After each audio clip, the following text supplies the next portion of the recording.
குழம்பு. கஷ்டம்தான் இல்லையா? எப்படிதான் இந்த ஆளு கூடல இத்தனை வருஷம் குடும்பம் நடத்தினியோ தெரியல. நானா இருந்தா ஒரே நாள் ராத்திரியில அம்மிக்கல்ல தூக்கி போட்டு கொன்னுட்டு ஜெயிலுக்கு போயிருப்பேன். அதுக்கும் தாண்டி பிளான் பண்ணேன். நாகி எஸ்கேப் ஆயிருச்சு. ஆச்சாடி, நான் ஏன் ரூம்க்கே போயிடல. முட்டைக்கறி வெள்ளனவே தண்ணி எழுதிட்டு போறது மாதிரி இருக்கு. ஆமாடி குப்பம்மா, இன்னைக்கு வருஷ பிறப்பு. ராத்திரி பூரா முழிச்சிருந்து ஏதோ சாமி பார்க்குறான், கண்ணாடியில் காசு வச்சு பார்க்குறோம்னு மருமக்கறவுக கும்பிட்டாங்க. அதான் சரி நம்ம ஒரு வேலையை பார்த்து கொடுப்போமேனு போய் தண்ணி எழுதிட்டு வரேன். சரி சரி, அப்புறம் ஆளுக்கு ஒரு வேலையை தானே பார்க்கணும். என் பேரன் கறந்தே ராத்திரியே போண்டா வேணும் அப்போ தானே கேட்டேன். அதோட தான் இத்தனை ரவையவும் மைதாவையும் போட்டு அதில் இத்தனை முட்டை வாழைப்பழம் சர்க்கரையெல்லாம் அடித்து பிணைஞ்சு வச்சுட்டு வந்தேன். செத்த செண்டு போண்டா தான் போட்டு கொடுக்கணும். வேற ஒன்றும் திங்காத வேவில்லை, எண்ணத்தை கொடுக்கறது. போண்டா மட்டும்தானா பேரனுக்கு? வேற பலகாரம் இல்லையா? வேற என்ன சுட்டாலும் திங்க மாட்டேங்கிறாட்டி இந்த பையன். இந்த போண்டானா 2 திண்டு வாக்குது. இனிப்பாக இருக்கிறதான் பிடிக்குது. வேற என்னத்தை செய்ய? மச்சாங்காருக்கு இந்த ஆப்ரேஷன் பண்ணதுலேருந்து என்ன பலகாரம் கொடுக்கக்கூடாது. அவரை பார்க்க வச்சு என்ன திண்டான். இந்த பிள்ளைக்காண்டி இந்த போண்டாவை மட்டும் போட்டுவிட்டு மத்தியானத்துக்கு ஏதாவது மீன் மிசுக்க வாங்கி குழம்பு வைப்போம்னு இருக்கேன். ஆமாம், எண்ணத்தையோ ஒரு எண்ணெய் சட்டி வைக்கக்கூடாதுங்கிறதுக்காக வச்சு சாமியை கும்பிடுங்க. என் வீட்டில் பச்சையும் கடலை வடையும் சொல்கிறோம்னு சொன்னால் என்ன பண்ணுறான்னு தெரியலை. போய் பார்த்தா தான் தெரியும். சரி போ போ, போய் வேலையை பாரு போ. நான் இப்போத்தான் பால் எடுத்துகிட்டு போகிறேன், காப்பி ஓடணும்.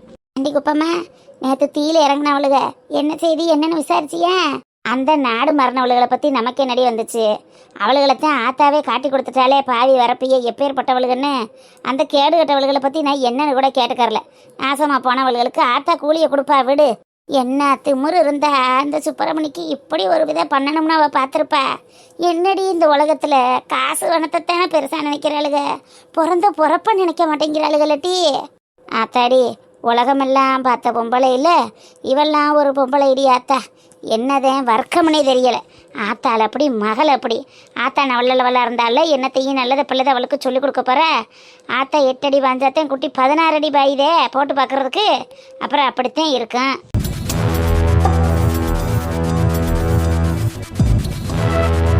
ஆமாடியோ குப்பம்மா, ஆமாம் ஆமாம் ஆமாம். கருப்பாயி நேற்று கூட சொல்கிற இந்த மாதிரி இந்த பையன் காப்பு கட்டி 8 நாள் விரதம் இருக்கான். அவள் ஆத்தா பேதியில் ஓவா கறி எடுத்து குழம்பு வச்சு குடிச்சாலாண்டி, கருவாட்டு குழம்பு வச்சு குடிச்சிருக்கா. ஒரு நாளைக்கு ஒரு கவுச்சியாக எடுத்து செஞ்சு சாப்பிடுவாளே எவ்வளோ. அது பெத்தவ மனசு உறுத்தாது. இதெல்லாம் என்னடி பொம்பளை? என்னடி சொல்கிற முட்டைக்கறி? நெசந்தானே? அடே ஆமாடிங்கிறன்ல. அந்த கருப்பாயி தான் பொழுதானைக்கு அவள் வீட்டில் தானே போய் கிடக்கா. அவள் தான் பார்த்துட்டு வந்து சொல்கிறா. ஆனால் அவள் மனசாட்சிக்கு விரோதம் இல்லாதவன்ட்டி சாமி விஷயத்தில் பயப்படுவா. மனசாவும் அது பண்ணி இருந்தா கொண்டிருந்தாளா, அதனால் தன்னால் அரண்டு போய் கிடந்தா பாவம். இவெல்லாம் ஒரு பொம்பளையாமட்டி. எப்பேற்பட்ட காரியத்தை அந்த பையன் செஞ்சு எப்பேற்பட்ட இதிலேருந்து தப்பிச்சு. இவெல்லாம் ஒரு பொம்பளை. இவ இப்படியெல்லாம் பண்ணிக்கிட்டு தெரியறதுனால தானடி அந்த பயலும் பிள்ளையும் சீசின்னு நாய் அடித்தது மாதிரி அடிக்குதுங்க. இம்புட்டு நாளும் மகளை விரட்டி விட்டுட்டு தெரிஞ்சா இந்த மகளோட சேர்ந்து அந்த டவுசர் பாண்டியை கூட்டு சேர்ந்துக்கிட்டு தெரியிற. என்னமோ அவளுக்கு தெரியிற திருச்சலுக்கு எதில் போய் நிற்க போகுதுன்னு தெரியலை. நிற்பாளுக ஒரு நாள் இல்லை ஒரு நாள் அவளுக்கு நிற்கிறத நம்ம பார்க்க தாண்டி போகிறோம். பார்ப்போம். அதுக்கான நாள் கூடிய சீக்கிரம் வரத்தேன் போகுது. ஆமாவோ, எங்கே வருது? இந்த மாதிரி அநியாயமாக அக்கறமும் பண்ணுறவளுக்குத்தான் காலமாக இருக்குது. நல்லது செய்கிறவளுக்கு தனமுட்டியே சீக்கிரம் ஜனத்தையும் என்னென்னமோ வருது. 30 வயசுலையும் 40 வயசுலையும் போய் சேருதுங்க. இந்த மாதிரி பட்டவளுகள்லாம் எண்ணத்தில் கிடக்காளுங்க. எல்லா ஆத்துலையும் வசதியாக பட்டுக்கிட்டு கிடக்காமத்தான் கிடக்காளுங்க. போ, நல்லா வர வேண்டியதே. நல்ல ஒழுக்கத்தை இப்போ காலம் இல்லாமல் போய்கிட்டு இருக்கு.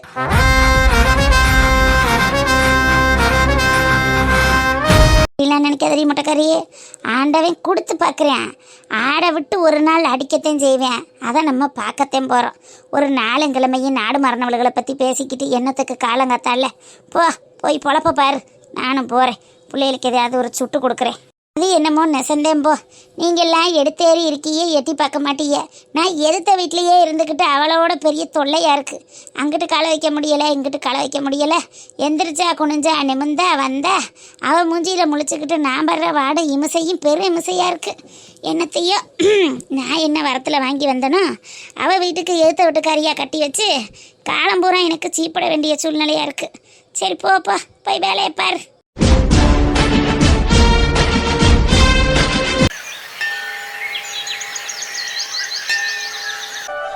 திருவிழாவில் முதனா திருவிழாலேருந்து எட்டானா திருவிழா முடிகிற வரைக்கும் அத்தனை செலவுகளையும் மொத்தமாக இந்த நோட்டில் எழுதி வச்சுருக்கேன்.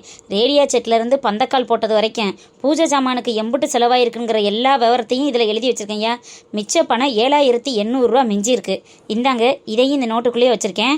ஏலே என்னடா எதுக்கு கொண்டு வந்து இப்படி கணக்கு ஒப்படைக்கிற? எல்லா பொறுப்பும் இனி உன்னோடது தான் சொல்லியாச்சுல. அட சொன்னாலும் கேட்க மாட்டேங்கிறேன்ப்ப. என்னல சுப்பிரமணி, எதுக்குடா அம்புடு கணக்கு? இத்தனை வருஷமா அதை செய்டா இதை செய்டான்னு என்கிட்ட வேலை ஏவுவிய. நான் எல்லாத்தையும் செஞ்சுட்டு பில்லு முதற்கொண்டு உங்ககிட்ட கொண்டு வந்து கரெக்டாக ஒப்படைச்சிருவேன். இப்போ எல்லா பொறுப்பையும் என்கிட்ட கொடுத்துட்டிய. அதை நான் கரெக்டாக செஞ்சேனா இல்லையான்னு உங்களுக்கு தெரியணும்ல. ஓ மேல நம்பிக்கை இல்லாமலடா இவ்வளோ பெரிய பொறுப்பை தூக்கி கொடுத்துருக்கேன். என்னடா பேசுறனே? ஐயா, நம்பிக்கைங்கிறது வேற, பொறுப்புங்கிறது வேற இல்லையா? நீங்கள் நம்பிக்கையாக கொடுத்த வேலையை நான் பொறுப்பாக செஞ்சுருக்கேனான்னு நீங்கள் பார்க்கணும்ல. அதுக்காகத்தாயா மிச்ச பணத்தையும் கொண்டுட்டு வந்து கொடுத்து செலவு கணக்கையும் இந்த நோட்டில் எல்லாத்தையும் எழுதி வச்சுருக்கேன். ஒரு பூ வாங்கின காசு, ஊதுவத்தி வாங்கின காசை கூட மிச்சம் பண்ணலை. எல்லாத்தையும் கரெக்டாக எழுதியிருக்கேன். கணக்கு பார்த்துக்கிறேங்க.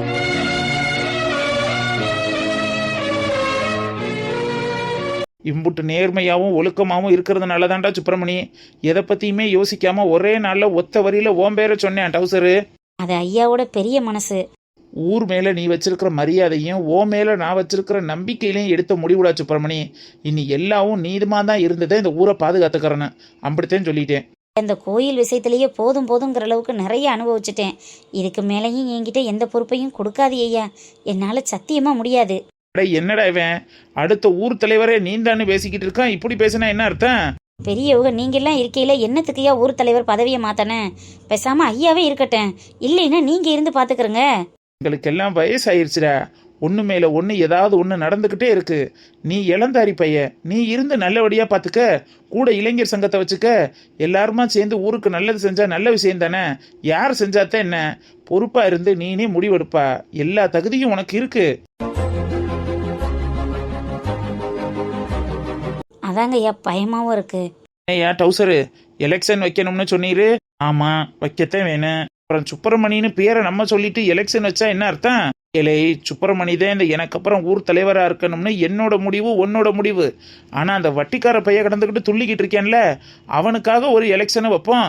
எப்படியும் மக்கள் சுப்பிரமணிக்கு தானே ஓட்டு போடுவாங்க. அப்படியெல்லாம் நம்ப முடியுமா? மக்கள் இங்கிட்டும் பேசுவாங்க, அங்கிட்டும் பேசுவாங்க. ஊரன் ஒவ்வொருத்தனும் ஒவ்வொரு மாதிரிலப்பா இருக்கேன். அதுக்காகத்தான் யோசனையாக இருக்குது. இந்த ஊருக்கு யார் தலைவனாக இருந்தால் நல்லது நடக்கும், எந்த கலவரமும் வராமல் இருக்குங்கிறத அவங்களுக்கு தெரிஞ்சால் போதாத? இதுக்கு மேலே நம்ம சொல்கிறதுக்கு என்ன இருக்குது? அதுக்கு மேலேயும் அவங்க ஊழலாக உள்ளவனத்தான் கொண்டுட்டு வந்து நிப்பாட்டுனா அதுக்கான பாடம் அவங்க அனுபவிச்சுட்டு போகிறாங்க. அவ்வளவுதான். சுப்பிரமணி நேர்மையான பையன், நியாயமான பையன். அவனை ஊர் தலைவராக்குனா ஊருக்கு எந்த பாதிப்பும் வராது, எந்த பிரச்சனையும் வராது. ஏதாவது வந்தாலும் அவன் நின்று சமாளித்து நான் பார்த்துக்கிருவேன். ஆனால் அந்த வட்டிக்கார ரியேசனை போட்டாத்தான் கொஞ்சம் சிக்கலாக வரும். ஓகே, நீ சொல்கிறதும் சரிதான். அவன் ஓட்டு போட்டு தேர்ந்தெடுக்கிறேன். அதுக்கான பலனை அவன் தான் அனுபவிச்சாகணும். பார்த்துக்குருவோம். யார்ப்பா சுப்பிரமணி போனு? ஏன் அன்னைக்கிளி தான் போன் அடிக்கிறா. சத்த இந்த பேசிக்கிட்டு இருங்க, இந்த வந்துடுறேன். போயிட்டு வா பேசிட்டு வா. ஹலோ அன்னைக்கிளி, சொல்லுமா கிளி. ஹலோ மாமா, கேக்குதுங்களா? கேக்குது அன்னைக்கிளி, சொல்லுமா. அம்மா, அந்த தம்பிக்கு சாப்பாடு கொண்டு போகணும்ல, நேரம் ஆயிடுச்சு. கூடையில எல்லாம் எடுத்து வச்சு ரெடியா இருக்கு மாமா. நீங்க வந்து என்ன போயிடலாம். இல்லை அன்னைக்கிளி, இந்த கோயிலுக்கு செலவழிச்ச காசெல்லாம் ஐயா கிட்ட ஒப்படைச்சிக்கிட்டு இருக்கேன். நாளைக்கு ஊர் ஆளுக நம்ம மேலே ஒன்றும் சொல்லிடக்கூடாதுல்ல. இந்த 50 காசையும் செலவழிச்சேன் சுப்பிரமணி, அதில் எடுத்தேன் இதில் எடுத்து திண்டியான்னு எதுவும் வந்துடக்கூடாதுல்ல. அதுக்காக ஐயா கிட்ட காசு ஒப்படைச்சிக்கிட்டு இருக்கேன். வர நேரம் செல்லும் போலேயம்மா, நீ போயிட்டு வந்துடுறியா?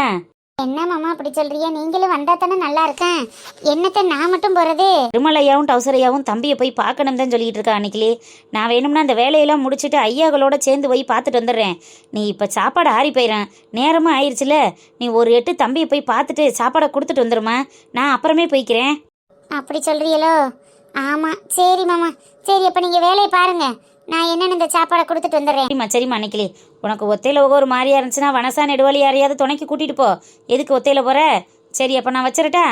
சரிங்க மாமா. சரி, நான் பாத்துக்கிறேன். நீங்க வேலையை பாருங்க. சரிம்மா, வைக்கிறேன். வைங்க. பாப்பாவினாலும் கூட்டிக்கிட்டு என்னன்னு தனியா போறது? அந்த மனுஷன் வந்தா நல்லா இருக்கும். நிக்கிலிக்கா,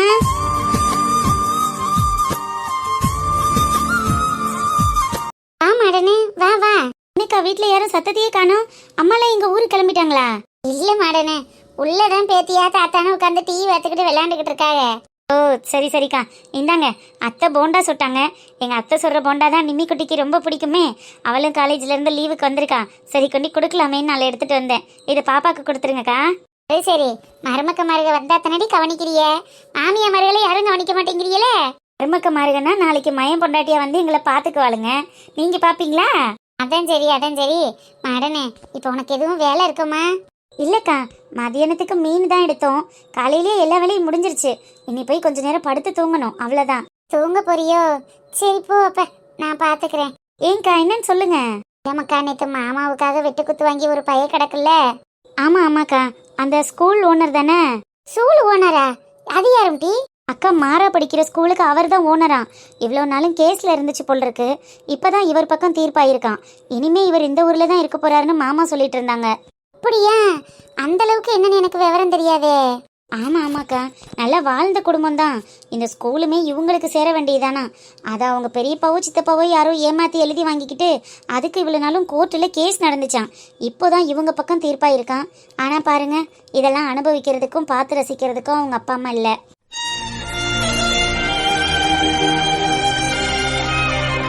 ஐயோ கடவுளே, இத்த தண்டி பள்ளிக்கூடத்துக்கு ஓனரா பாவம் அந்த பையன். அப்ப இம்புட்டு நாள் எங்க இருந்தாங்களா? அவங்கெல்லாம் அப்போவே அமெரிக்கா போயிட்டாங்களாங்க்கா. அவங்க அம்மா அப்பா இறந்ததுக்கப்புறம் இப்போ தான் கேஸ் தீர்ப்பு வந்திருக்கு. சரி, இனிமேல் நம்ம சொந்த ஊருக்கே போயிடலான்னு இங்கேயே வந்து செட்டில் ஆக போகிறாங்களாம். இனிமேல் இங்கே தான் இருப்பாங்க போல. அப்ப அப்பா அம்மா 2 பேரும் இல்ல, தனியாத்தான் இருக்கோ? அப்படிதாங்க மாமா சொன்னார். இந்த ஊரில் தான் பிறந்து வளர்ந்தவங்களாம். பாவம், கேட்கவே கஷ்டமாக இருந்துச்சு. அவர் மட்டும் தனியாக தான் இருக்கார் போல் இருக்குக்கா. கல்யாணம்லாம் ஆயிடுச்சா? மாமா அத்தைக்கிட்ட பேசிகிட்டு இருக்கும்போது கேட்டது தான். மற்றபடி கல்யாணத்தை பற்றியெல்லாம் நான் டீட்டெயில் கேட்டுக்கல. என்னை விட பெரிய வயசு மாதிரி தான்க்கா தெரியுது. இன்னுமா கல்யாணம் ஆகாமலா இருக்கும்? சரி, இதான் போறோம்ல, அந்த பையத்தையே கேட்டு தெரிஞ்சுக்கிருவோம். எங்கக்கா போகிறோம்? மாடனே, அந்த தம்பிக்கு கொஞ்சம் எலும்பெடுத்து மட்டனு சிக்கனுன்னு குழம்பு வச்சிருக்கேன். கொண்டு போய் மத்தியானத்துக்கு சாப்பாடு கொடுத்துட்டு வருவோமேனு பார்க்குறேன். மாமா அங்கே ஐயாட்ட ஏதோ பேசிக்கிட்டு இருக்காங்களாம். ஒத்தையில் போக பிள்ளைய கூட்டிகிட்டு ஒரு மாதிரியா இருக்கு. நீனும் வாரியா? போய் ஒரு எட்டு பார்த்துட்டு வந்துடுவோம்.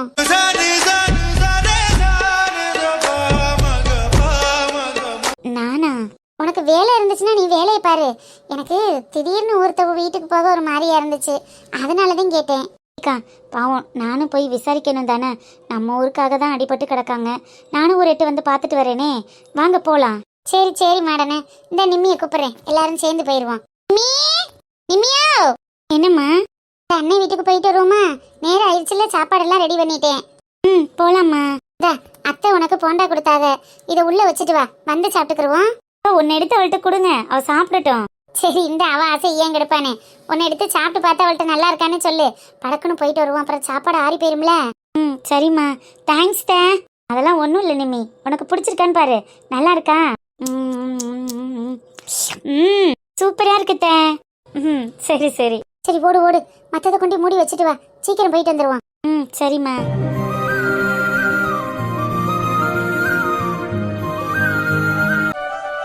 அவள் வருவாளா, என் உடைந்து போன நெஞ்சை ஒட்ட வைக்கு அவள் வருவாளா, என் பள்ளமான உள்ளம் வெள்ளமாக்கு அவள் வருவாளா, திருடி சென்ற என்னை திருப்பி தருவாளா, தேடி தருவாளா, அடானை விட பெண்ணுக்கே உணர்ச்சிகள் அதிகம் வருவாளே, அவள் வருவாளே, அவளோர பார்வை எந்த உயிரை உறிஞ்சியதை அறிவாளா, அறிவாளா, அவள் வருவாளா, அவள் வருவாளா.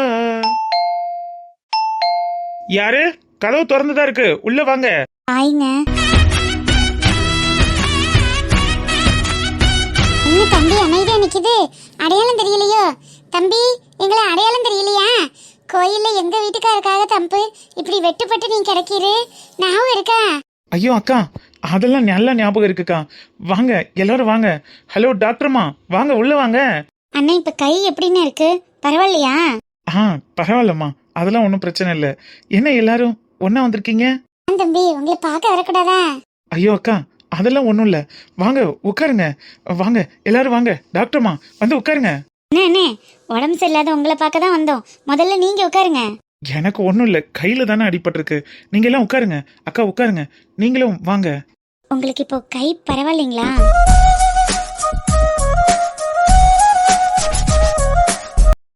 உங்களை தான் கை பரவாயில்லையான்னு மாடன்னு கேக்குறா. மாடனா? யாரு? எங்க அத்தை பேர் தான். எங்க அத்தை தான் மாடன். மாடன்னு ஒரு பேரா? புதுசா இருக்கே.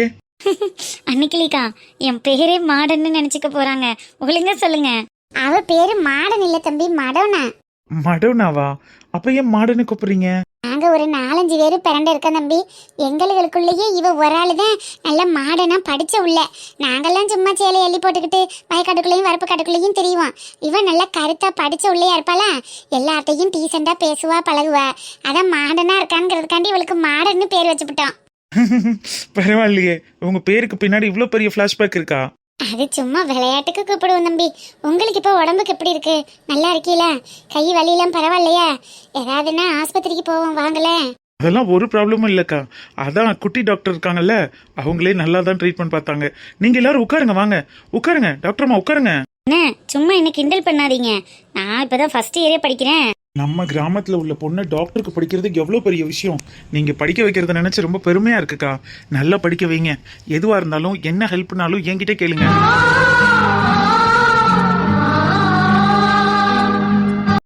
12வதுல நல்ல மார்க் எடுத்தாளா, அதனால கவர்மெண்டே அவளை படிக்க வைக்குது. பாப்பா சொன்னாக்கா. அண்ணா அம்மா சாப்பாடு கொண்டுட்டு வந்திருக்காங்க. நீங்க ஃபர்ஸ்ட் சாப்பிடுங்க. அதுக்கப்புறம் உங்களுக்கு ட்ரெஸ்ஸிங் பண்ணி விட்டுட்டு மறுபடியும் ஒரு கட்டு கட்டி விட்டுறலாம். ஓகே டாக்டர்மா, பண்ணிடலாம். ஏன் நட்டமே நிக்கிறிய? உட்காருங்க. ஐயோ அக்கா, நீங்க தான் வீட்டுக்கு வந்திருக்கீங்க, நீங்க எல்லாம் உட்காருங்க. உட்காருங்கக்கா. இருக்கட்டும் தம்பி, முதல்ல நீங்க உட்காருங்க. சரி, நீங்களும் உட்காருங்க, நான் உட்கார்றேன். அவர் நம்ம உட்கார மாட்டார் போல இருக்கு. சரி உட்காருங்க. அதான தமிழ் பாரம்பரியம். உட்காருங்க. உங்களை நிக்க வச்சுட்டு நான் எப்படி உட்கார்றது? சரிங்க தம்பி, நாங்களும் உட்கார்றோம், நீங்களும் உட்காருங்க.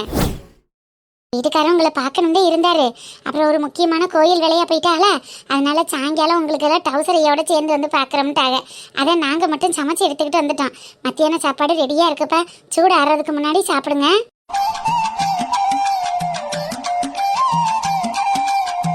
ஐயோ அக்கா, சாப்பாடெல்லாம் எதுக்கு எடுத்துட்டு வந்தீங்க? ஏப்பா, எங்க வீட்ல நீ சாப்பிட மாட்டியா? அக்கா அப்படிலாம் ஒன்றும் இல்லைக்கா. உங்களுக்கு எதுக்கு சிரமம்? எப்பா, நேத்து நடந்த விஷயத்துக்கு இதெல்லாம் ஒரு சிரமமா? நீ எம்போட்டு தண்டி விஷயத்த பண்ணிட்டு சாதாரணமா வந்து உட்கார்ந்துருக்க. அக்கா, நான் அங்கனக்குள்ள நின்னதுனால தடுத்தது மாதிரி ஆயிடுச்சு. இதை நீங்க ஏன் இவ்வளோ பெரிய விஷயமாக்குறீங்க? பக்கத்திலேயே நின்னாலும் தட்டி விட்டுட்டு தள்ளி போய் நிக்கிறவங்க இருக்கிற மத்தியில உங்களுக்கு ஒன்றும் ஆனாலும் பரவாயில்லைன்னு அவருக்கு எதுவும் ஆக விடாம தடுத்தியலே, அது பெரிய விஷயம் இல்லையா? யார் எவருனே தெரியாதவங்களுக்கு உதவி பண்றதுக்கு பெரிய மனசு வேணும். அந்த மனசு உங்ககிட்ட இருக்கு. அட என்ன நீங்க ஆளாளுக்கு இவ்வளவு புகழ்றீங்க? அந்த அளவுக்கெல்லாம் நான் ஒர்த்தே கிடையாது. அம்மா சாப்பாடு எடுத்து வைமா, சாப்பிடட்டும். அட ஆமா வரப்ப, நான் பாட்டுக்கு பேசிக்கிட்டே இருக்கேன். இரு தம்பி, சாப்பாடு எடுத்து வைக்கிறேன். மாடனே, இந்த கேரியர் திறந்து தட்டுல சாப்பாடு எடுத்து போடு. சரிங்கக்கா. கோவில்ல எனக்கானவ யாருன்னு கேட்கும்போது எதிரில் வந்து நின்னா. கோவிலை விட்டு கிளம்பி போகிறதுக்குள்ளே திரும்ப ஒரு தடவை பார்த்தா இவ தான் என்னோட லைஃப்னு நினச்சேன். அப்போவும் கடைசியில் கூட வந்து நின்னா. இப்போது வருவாளான்னு நினச்சி பார்த்துட்டு இருக்கும்போது இப்படி வந்து நின்று சர்ப்ரைஸ் கொடுக்குறாளே. என் வீட்டில் எனக்கு பிடிச்ச பொண்ணு இருக்கும்போது எவ்வளோ அழகாக இருக்குல்ல.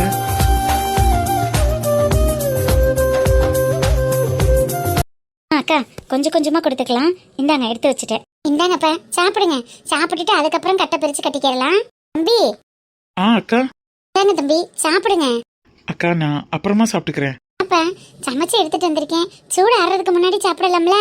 இல்லைக்கா பரவாயில்ல, நான் அப்புறம் சாப்பிட்டுக்கிறேன். கையில் அடிபட்டிருக்கு, லெஃப்டில் தான் ஸ்பூன் வச்சு சாப்பிட்ணும். ஒரு மாதிரி இருக்குக்கா, நான் அப்புறம் சாப்பிட்டுக்கிறேன். ஐயோ தம்பி, நான் ஒரு கூறு கட்டவ. உங்களை சாப்பிட சொல்லிட்டு உட்கார்ந்துருக்கேன் பாருங்க. ஒரு நிமிஷம் இருங்க, நானே ஊட்டி விடுறேன். இந்தாங்க தம்பி, சாப்பிடுங்க. சாப்பிட்டுட்டு எப்படி இருக்குன்னு சொல்லுங்க. ஐயோ அக்கா பரவாயில்ல, இருக்கட்டும். நீங்க ஏன்? அட இருக்கட்டும், வாங்கிக்கப்பா. உன் கூட பிறந்த அக்கா இருந்தா சாப்பிட மாட்டியா? சாப்பிடுங்க. அக்கா அது வந்து. ஐயோ கூச்சப்படாம சாப்பிடுங்க.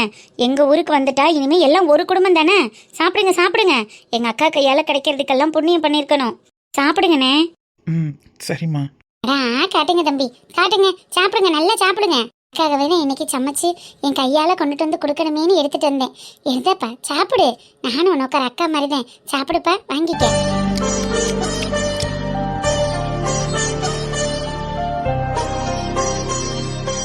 என்னாச்சுப்பா, ஏன் கண்கலங்கிற காரமா இருக்கோ? ஐயா, அந்த அளவுக்கு கூட நான் காரம் எதுவும் சேர்க்கலையே. ரொம்ப அப்பா காட்டமா இருக்கு. இல்லக்கா, சாப்பாடெல்லாம் காரம் இல்லை. எங்க அம்மா கையில சாப்பிட்டு ரொம்ப நாள் ஆச்சு. அவங்க கையில சாப்பிட்ட அதே டேஸ்ட்ல இருக்கும். அம்மா ஞாபகம் வந்துருச்சுக்கா. எங்க அம்மாவும் இதே மாதிரி தான் நல்ல டேஸ்டா சமைப்பாங்க. அந்த மாதிரி நீங்களும் சமைச்சிருக்கீங்க.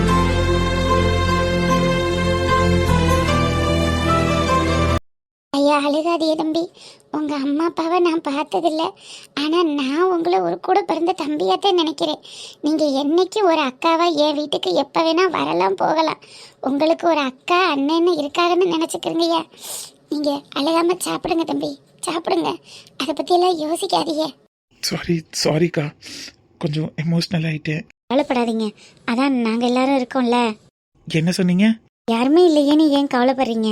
அதான் நாங்கள் எவ்வளோ பேர் இருக்கோம்ல, இனிமேல் எல்லாரும் உங்களுக்கு சொந்தம் தான். நீங்கள் யாரும் இல்லையேன்னுலாம் ஃபீல் பண்ணாதீங்க, நாங்கள் இருக்கோம்.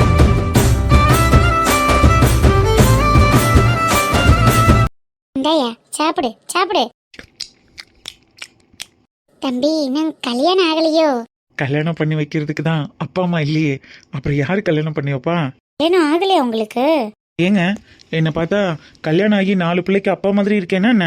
அவ்வளோ ஏஜ் ஆனது மாதிரி தெரியுதா? ஐயோ, நான் அப்படியெல்லாம் ஒன்றும் கேட்கலங்க, சும்மா ஜென்ரலாக தான் கேட்டேன். இல்லை, அப்பா அம்மா இருந்திருந்தா சீக்கிரமே கல்யாணம் பண்ணியிருந்திருக்கலாம். எனக்கும் ஃபேமிலிக்குள்ளே நிறைய ப்ராப்ளம். இந்த ஸ்கூல் கைக்கு கிடச்சி கொஞ்சம் மன நிம்மதி ஆனதுக்கப்புறம் தான் கல்யாணம் பண்ணிக்கணும்னு இருந்தேன். இப்போ தான் ஸ்கூல் கைக்கு கிடச்சிருச்சுல, அடுத்து கல்யாணம் தான். எங்க தம்பி, பொண்ணு வாக்கலைன்னு ஏன் கவலைப்படுறிய? இந்த ஊருக்குள்ளேயே ஒரு நல்ல பொண்ணா பார்த்து நாங்க கல்யாணம் பண்ணி வைக்கிறோம். அப்படியேக்கா? அப்புறம் சும்மா என்னத்தையே என் மாமனை காப்பாத்திட்டியன்னு ஒருவேளை சோத்தை போட்டுவிட்டு தம்பி மாதிரின்னு சொல்லிட்டு போறேன்னு நினைச்சீங்களோ? உரிமையா ஒருத்தர் இந்த ஊர் ஜனங்க கூப்பிட ஆரம்பிச்சுட்டா மண்ணுக்குள்ள போற வரைக்கும் அந்த உரிமையும் ஒருத்தையும் விட்டு கொடுக்க மாட்டான். உங்களை நான் சாதாரணமா என் தம்பின்னு சொல்லல. இந்த நிமிஷத்துல இருந்து நீங்களே என் கூட பிறந்த தம்பி மாதிரிதான். இந்த ஊர்ல இல்லைனாலும் வெளியூர் சுத்து வட்டாரத்துலனாலும் உங்களுக்கு ஒரு நல்ல பொண்ணா தேடி உங்க அழகுக்கு அறிவுக்கு ஏத்தது மாதிரி ஒரு பொண்ணு அக்கா வந்து கட்டி வைக்கிறேன். நீங்க கவலைப்படாம தைரியமா இருங்க. என்னை ஆறே மாத்திக்குள்ள நல்ல பொண்ணா பார்த்து உங்க கண்ணு முன்னாடி கொண்டு வந்து நான் நிறுத்துறேன்.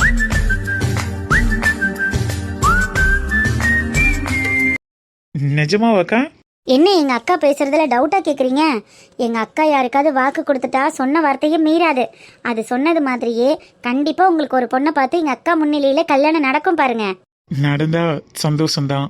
கண்டிப்பாக நடக்கும். நீங்களே சொல்லிட்டீங்க, நம்பாம இருக்க முடியுமா? நம்புறேன். அன்பே, நான் நிழலில்லாதவன் தெரியாதா? என் நிழலும் நீ என புரியாதா?